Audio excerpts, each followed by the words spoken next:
क्या होगा? अब विदाई का इंतजार करो। ब्याह तो हो गया, गौना नहीं हुआ अभी आपका। सत्संग सुनने के बाद में परम सत्य जो मृत्यु है, उस मृत्यु का नाम बदल जाता है भक्त के चित्त में। संसार के लोगों के लिए वो मृत्यु है, लेकिन सत्संग श्रवण करने वाले भक्त के लिए वो गौना है।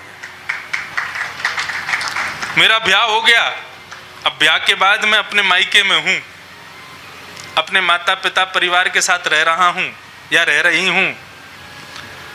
मेरे प्रियतम कौन है? श्री राधा रमन लाल प्रियतम है। अभी नन्हे से बालक ही तो है राधा रमन जी। जिस दिन योग्य हो जाएंगे उस दिन मेरा हाथ पकड़ करके गौना करके मुझे अपने देश ले जाएंगे, अपने साथ ले जाएंगे। तो मृत्यु का स्वरूप बदल जाए, मृत्यु मृत्यु ना होके गौना हो जाए, वो गौना है मेरा। सत्संग के बाद में मानव की दिनचर्या बदल जानी चाहिए। जिस प्रकार ब्याह के बाद में कन्या की दिनचर्या बदल जाती है, उसका पहना उड़ाव, रहना सहना, खाना पीना, हंसना बोलना, उठना बैठना सब बदल जाता है। कल तक बेचारी बिल्कुल कैसे सहज अवस्था में कहीं भी चली जाती, कहीं भी बैठ जाती, कहीं भी हंस लेती, कहीं भी खा, अब प्रियतम के अनुसार रहती है, उसके अनुकूल रहती है। ठीक वैसे ही सत्संग के बाद में आप में भी परिवर्तन आ जाना चाहिए। आपका उठना बैठना, खाना पीना, हंसना बोलना सब बदल जाए, सब बिल्कुल वैसा हो जाए जैसे विवाहिता कन्या का हो जाता है, ऐसे अपने प्रियतम के लिए हो जाए। गौने की तैयारी कर रहे हैं ना, गौने के बाद में ससुराल में तो शिष्टाचार से ही रहना पड़ेगा, तो इसलिए पहले से मायके में पूरी व्यवस्था। पहले माता बहनों का ब्याह हो जाता था, गौना क्यों नहीं होता था?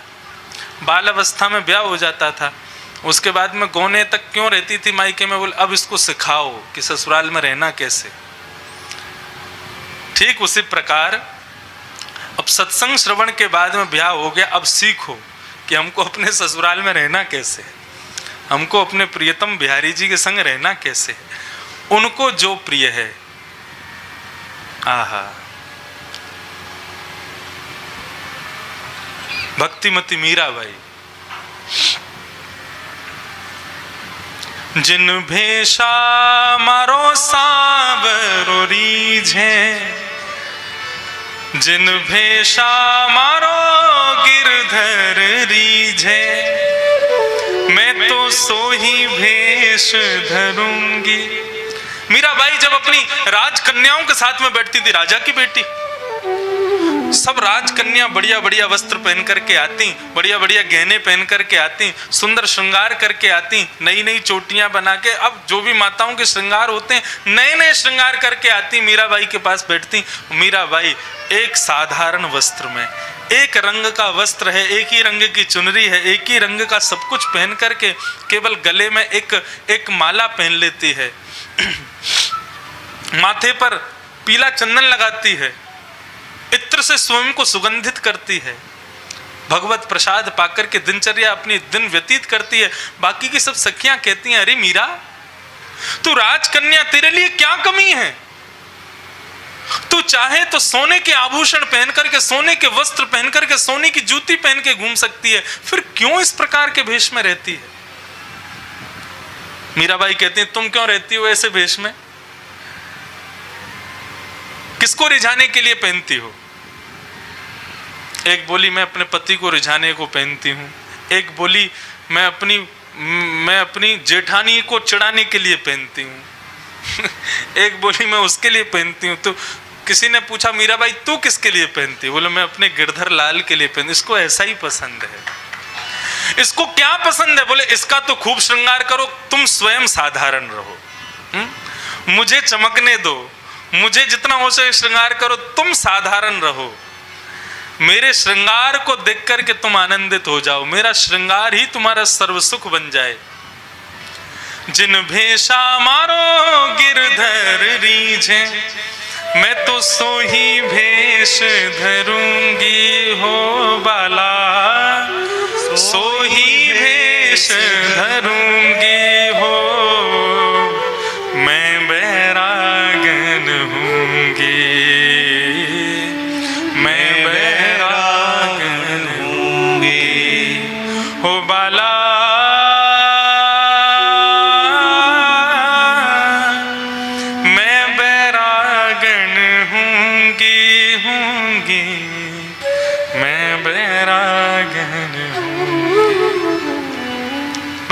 सनातन रहूंगी। क्यों?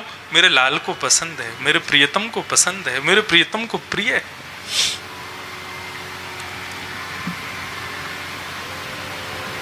मीराबाई।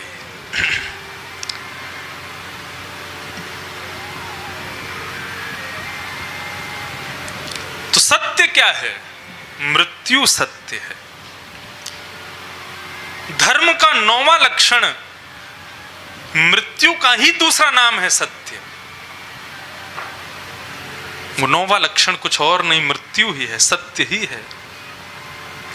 उसके लिए जो प्रयास कर सको करो, वो सुखद कैसे बने। हम जीवन भर ठाकुर जी से प्रार्थना करें, साईं अम्मा से प्रार्थना करें, अपने गुरुजनों से प्रार्थना करें, हमको जीते जी भगवत दर्शन मत कराओ।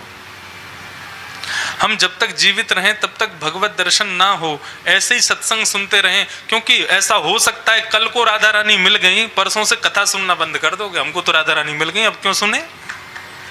तो इसलिए भैया अभी बचो उससे भी, भगवत दर्शन नहीं हो, अभी सत्संग में ही परम सुख है हमारा। सत्संग मिले, कथा मिले, भगवत दर्शन मिले, वृंदावन का दर्शन मिले। फिर भगवत दर्शन कब मिले? जब अंतिम श्वास निकल रही हो, हम शेष शैया पर, हम शयन शैया पर पड़े हों, मृत्यु शैया पर पड़े हों, उस समय पुत्र ना दिखे, पुत्री ना दिखे, माता पिता ना दिखें, परिवारी ना दिखें, उस समय पीतांबरधारी श्री राधा रमन लाल दिखाई दें।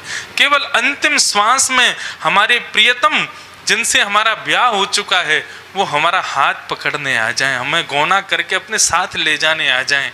बस यही हमारा जीवन बन जाए। उस सत्य की प्राप्ति के लिए जो करना पड़े वो करो, यही धर्म का 9वां लक्षण है। परम सत्य की प्राप्ति, सत्यम। अब आता है धर्म का अंतिम लक्षण, अक्रोध, यानी कि क्रोध ना करना। क्या संसार में कोई बिना क्रोध किए जी सकता है? नहीं जी सकता ना? हाँ या ना कुछ तो बोलो। बिना क्रोध के कोई जी सकता है संसार में? नहीं जी सकता। तो फिर पूरे क्रोध में कोई जी सकता है? 24 घंटा क्रोध में? हम आज करके ही देखो, कथा के बाद में क्रोधित हो जाना और फिर 1:30 बजे कथा पूरी हो, कल 1:30 बजे तक गुस्से में ही रहना। रह पाओगे? नहीं रह पाओगे। क्रोध के बिना भी नहीं जिया जा सकता और पूर्ण रूपेण क्रोध में भी नहीं रहा जा सकता।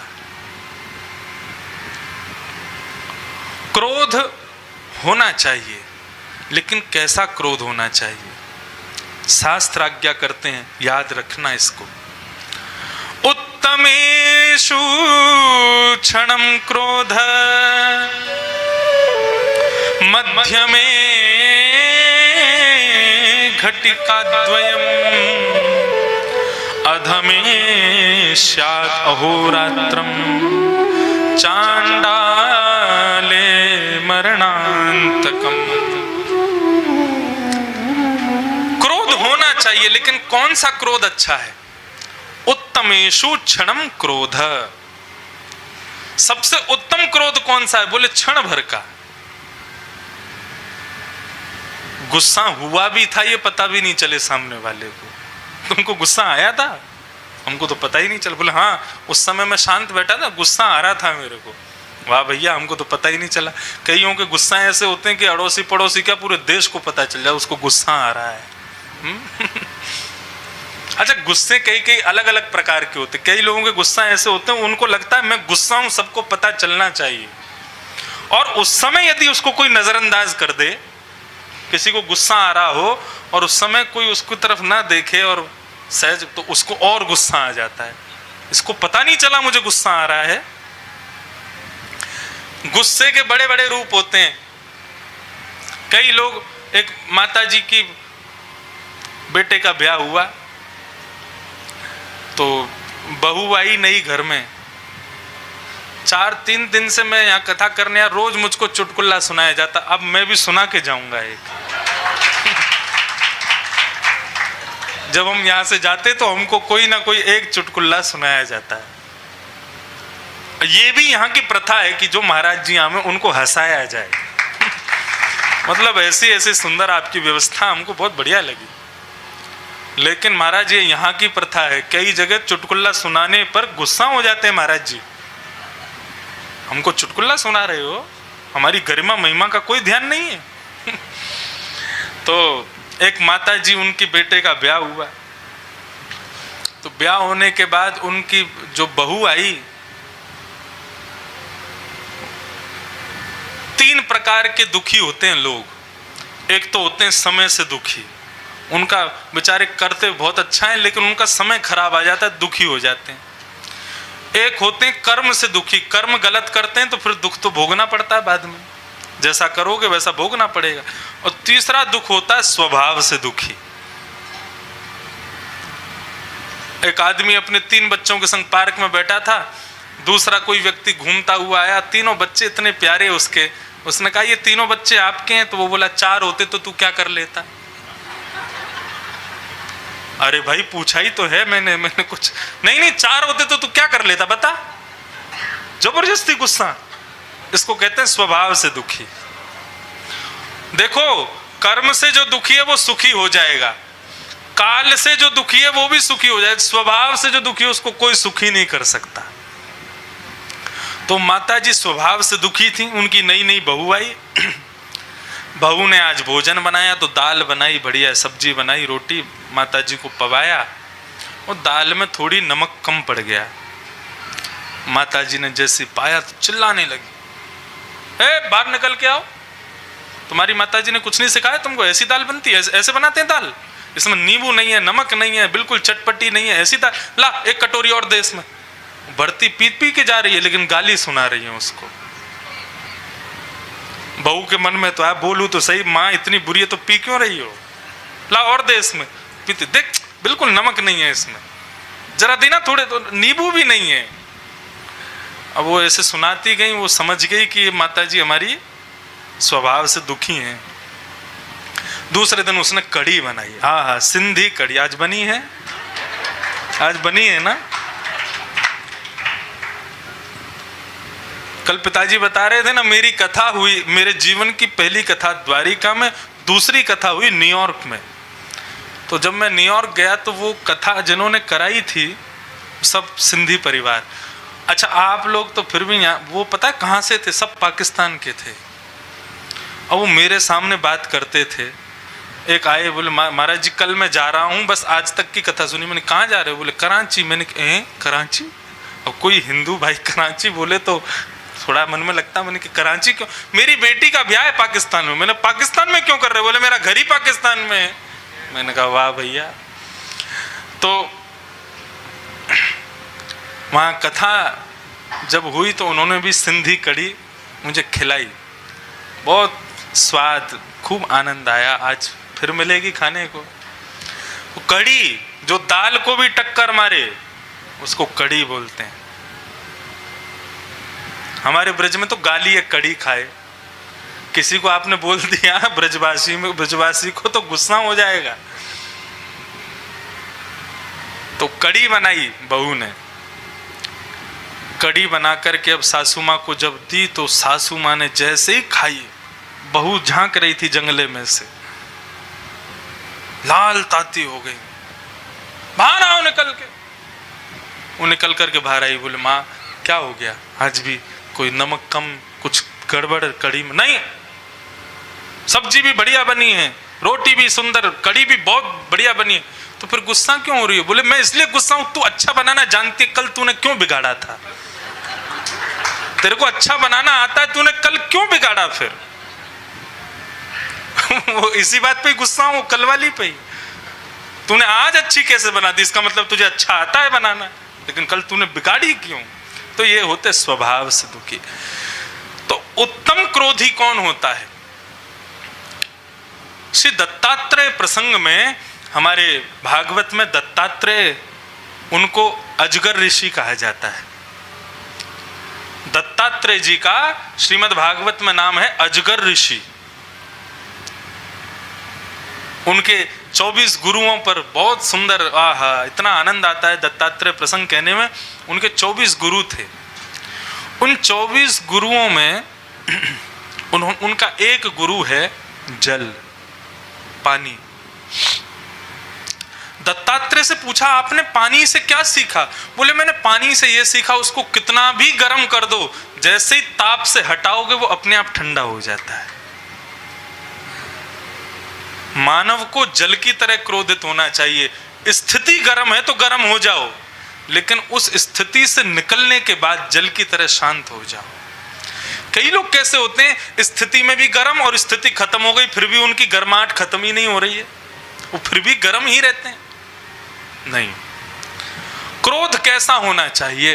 क्षण भर का, किसी को पता भी ना चले कि आप क्रोध हुए, इसको कहते हैं उत्तम क्रोध। इतना क्रोध तो सब में होना चाहिए, क्षण भर वाला, जल वाला, कि ताप से दूर हुए नहीं कि अपने आप ठंडे हो गए। और मध्यम क्रोध कौन सा होता है? घटिकत द्वयम, 2 घड़ी तक गुस्सा रहता है। एक घड़ी में शायद 45 मिनट होते हैं, क्या कितने, 24 मिनट की एक घड़ी, तो 2 घड़ी तक गुस्सा, ये होता है मध्यम क्रोधी का लक्षण। ये भी ठीक है, इतना गुस्सा भी ठीक है। लेकिन इसके बाद में आता है अधम। अधम व्यक्ति का गुस्सा कहता है, बोले अधमेश्यात अहोरात्रम, वो एक रात्रि गुस्सा रहता है, पूरी रात निकाल देता है गुस्से में। ऐसे व्यक्ति को अधम माना जाता है। और चांडाल प्रवृत्ति का कौन होता है? बोले पूरा जीवन निकाल देता है क्रोध में, उसको चांडाल कहते हैं। महाराज, नरक जाने वालों के लक्षण क्या है? नरक जाने वालों के लक्षण क्या है? अब धर्म के लक्षण पूरे हुए नहीं कि अब हम नरक जाने वालों के लक्षण पर फिर से कथा शुरू कर दे रहे हैं। अत्यंत कोप कटुका चवाणी, ये याद कर लेना। यदि नरक जाने से बचना चाहते हैं तो ये नहीं होना चाहिए कभी।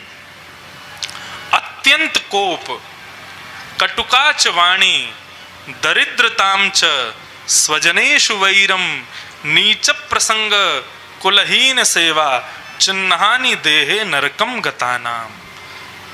ये 6 चिन्ह हैं नरक जाने वालों के। उनमें सबसे पहला चिन्ह है अत्यंत कोप, भयंकर गुस्सा।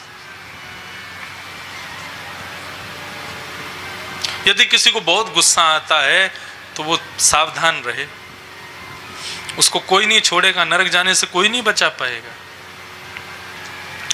श्री हरिराम व्यास जी हुए, नाम सुना है आपने, बहुत विद्वान थे, पूरे भारत के विद्वानों को हराते घूमते थे। बनारस में जाकर के वहां के विद्वानों को हराने के लिए चुनौती दी तो भगवान काशी विश्वनाथ ब्राह्मण का रूप धारण करके आ गए। और विश्वनाथ भगवान को ब्राह्मण रूप में देख के हरिराम व्यास जी बोलने लगे, आओ ब्राह्मण शास्त्रार्थ करने आए हो। विश्वनाथ भगवान बोले, मैं शास्त्री नहीं जानता, अर्थ क्या करूंगा, मैं तो आपको विद्वान जान के एक प्रश्न करने आया हूं। बोले करो, विवेक क्या है? हरिराम व्यास जी हंसने लगे, बोले मेरे स्तर का प्रश्न पूछो, ये बालकों वाले प्रश्न नहीं। बोले मेरी बुद्धि में इतना ही आ सका था, मैं इतना ही पूछ रहा हूं, विवेक क्या है? हरिराम व्यास जी बोले, सद असद का ज्ञान हो जाना, क्या सही है क्या गलत है ये ज्ञान हो जाना, यही विवेक है। काशी विश्वनाथ भगवान बोले, आप विवेक युक्त हो गए हो? मतलब क्या कहना चाहते हो तुम? बोले कि अपनी विद्या से दूसरे विद्वानों को हराना, क्या इसीलिए विद्या प्राप्त की जाती है? हम शास्त्र वेद पुराण आदियों का पठन इसलिए करते हैं ताकि और जो लोग पढ़े हुए हैं उनको मैं हरा सकूं, इसलिए पढ़ा आपने। क्या यही विवेक है आपका कि बेचारे ब्राह्मण जो बड़ी मुश्किल से अपने जीवन यापन करते हैं, अपने परिवार का पेट पालते हैं, उनको हराने के लिए, उनको नीचा दिखाने के लिए आप विद्वान बने हो? यही विवेक है आपका? हरिराम व्यास जी चरणों में गिर गए, आप कौन हो? आप ब्राह्मण नहीं हो, कौन हो मुझे बताओ। इतने में ही भगवान शिव प्रकट हो गए और भगवान शिव ने कहा कि संसार में दूसरों के हृदय को क्षोभ यदि विद्या से भी पहुंचा रहे हो ना, तो विद्या भी श्रेयस्कर नहीं है।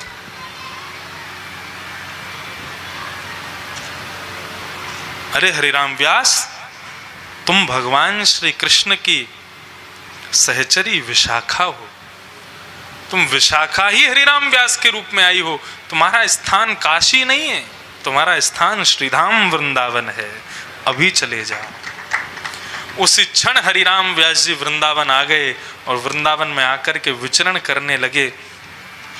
इतनी ऊंची परिस्थिति में पहुंच गए कि बिहारी जी का प्रसाद एक दिन उनको नहीं मिल पाया, विलंब हो गया।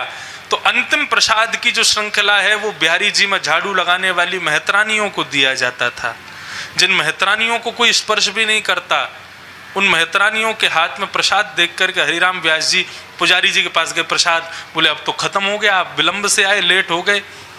अंतिम प्रसाद मेहतरानी का, वो भी बट गया। तो हरिराम व्यास जी ने देखा दूर मेहतरानी बैठी है, उसके पास गए। मेहतरानी खड़ी हो गई, व्यास जी प्रणाम। बोले खड़ी मत हो, बैठो। बैठ गई, उसके चरण छूने लगे। बोले आप मेरा स्पर्श मत कीजिए, आप मुझे स्पर्श का अधिकार नहीं है आपको। बोले तो चुप हो जा, जात पात पूछे नहीं को, हरि को भजे सो हरि को हो। जो हरि का है वो हरि का है, उसमें फिर ये सब नहीं। और सुन, अब ला अपने हाथ से थोड़ा सा प्रसाद दे दे। मेहतरानी बोली मेरे हाथ का प्रसाद पाओगे? बोले तू मेहतरानी मैं व्यास, लेकिन प्रसाद तो फिर भी दोनों के हाथ में यथावत ही रहेगा ना। प्रसाद थोड़ी मेहतरानी और व्यास बन जाएगा, प्रसाद में थोड़ी कोई भेद है। प्रसाद नहीं देखता मैं ब्राह्मण के मुख में जा रहा हूं, वैश्य के मुख में जा रहा हूं, तू क्यों इतना भेद रखती है? चल्ला अपने हाथ से प्रसाद दे दे। इतनी ऊंची स्थिति में पहुंच गए हरिराम व्यास जी। तो जिस क्रिया से किसी के हृदय को क्षोभ हो, वो क्रिया कितनी भी अच्छी हो, लेकिन भगवत मिलन में बाधा बन जाएगी। यदि आपके क्रोध से संसार में किसी को भी क्षोभ होता है, किसी को भी कष्ट होता है, और क्रोध से प्रसन्नता तो किसी को होती ही नहीं है। कौन खुश होता है? सब दुखी होते हैं। इसलिए क्रोध त्यागो। क्रोध करने का बहुत ही मन करता है ना, बहुत गुस्सा आता है, जाओ मंदिर में बिहारी जी पे ही करो। कालिया नाग के सिर पर भगवान नृत्य करने लगे। जब कालिया नाग के मुंह से खून निकलने लगा, तब वो गिर गया चरणों में। बोले कि प्रभु एक बात बताओ, मुझे किस अपराध का आप दंड दे रहे हो? मैंने क्या गलती की जो आप मुझको इतना मार रहे हो? भगवान कहते हैं तुमने हमारी यमुना को विष युक्त कर दिया, हमारी यमुना में विष डाल दिया। कहां से डाला? बोले अपनी जीभ से डाला। मेरी जीभ में विष किसने डाला? भगवान मौन। बोले हमको क्या पता? बोले क्या पता क्या कर रहे हो, आपने ही तो डाला है। आप यदि मेरी जिह्वा को अमृत युक्त कर देते तो मैं यमुना में अमृत ही अमृत भर देता। आपने मुझको क्रोधी बनाया, मेरी जीभ में विष आपने डाला और सजा मुझको दे रहे हो। काली, बाली और बली, ये तीन ऐसे भगवान के भक्त हुए जिन्होंने भगवान का भी मुंह बंद कर दिया। भगवान बोले अब ज्यादा बात मत बनाओ। बोले अब तो फंस गए ना, इसलिए मेरे पीछे पड़ोगे। ऐसे भगवान से कह दो, बिहारी जी से कहो, ये मेरे मति में क्रोध कहां से आया? तुमने ही डाला है।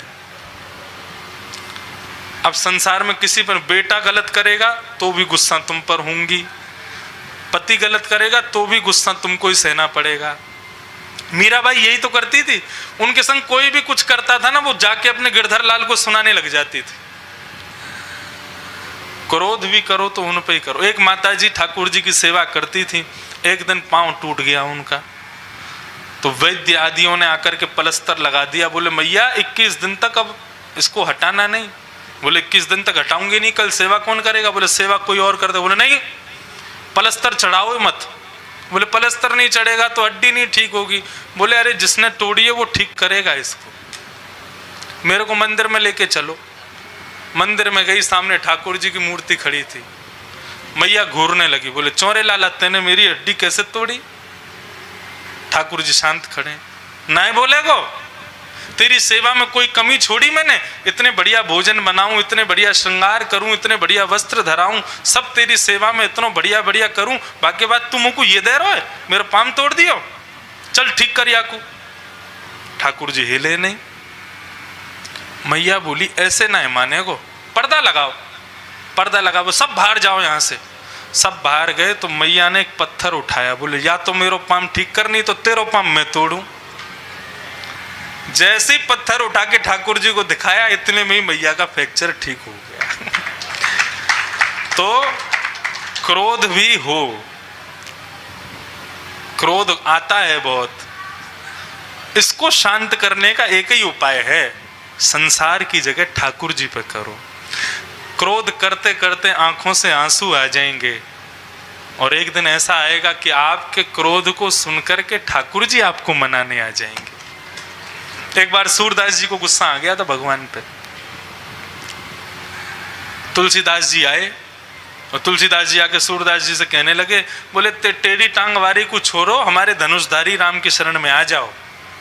सूरदास जी बोले, मन श्याम तमाल पे अटक गया है, अब कहीं नहीं जाएगा। बोले फिर भी बड़े तो हमारे रघुनाथ जी रहेंगे। बोले देखो हम कोई कंपैरिजन तो करते नहीं बड़े छोटे का, लेकिन भैया तुम्हारे माटी के मथोनाते तो बढ़िया हमारो श्याम सुंदर ही है। तुलसीदास जी बोले आज तुल के देख ही लो कौन बड़ा है। तुलसीदास जी और सूरदास जी दोनों पहुंचे। एक तराजू में तुलसीदास जी एक तरफ बैठ गए, जय हो मेरे श्री सीताराम, दूसरी तरफ सूरदास जी बैठ गए, जय हो मेरे गोपाल जी। जैसे ही तराजू ने तुलना शुरू किया, एक समय आया तुलसीदास जी का पल्ला नीचे, सूरदास जी लटक गए ऊपर। तुलसीदास जी बोले हम तो पहले ही कह रहे थे हमारे रघुनाथ जी ज्यादा बलवान हैं, ज्यादा बढ़िया हैं, बड़े हैं, और आप तो मानते नहीं हो, देखो लटक गए ना ऊपर। सूरदास जी को आया गुस्सा, अपने पल्ले से उतर करके कुटिया में आए।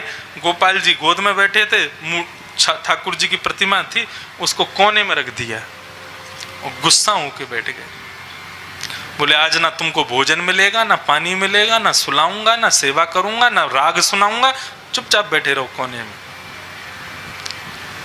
थोड़ी देर तो ठाकुर जी प्रतीक्षा करते रहे। जब जोर की भूख लगी, सो ठाकुर जी मूर्ति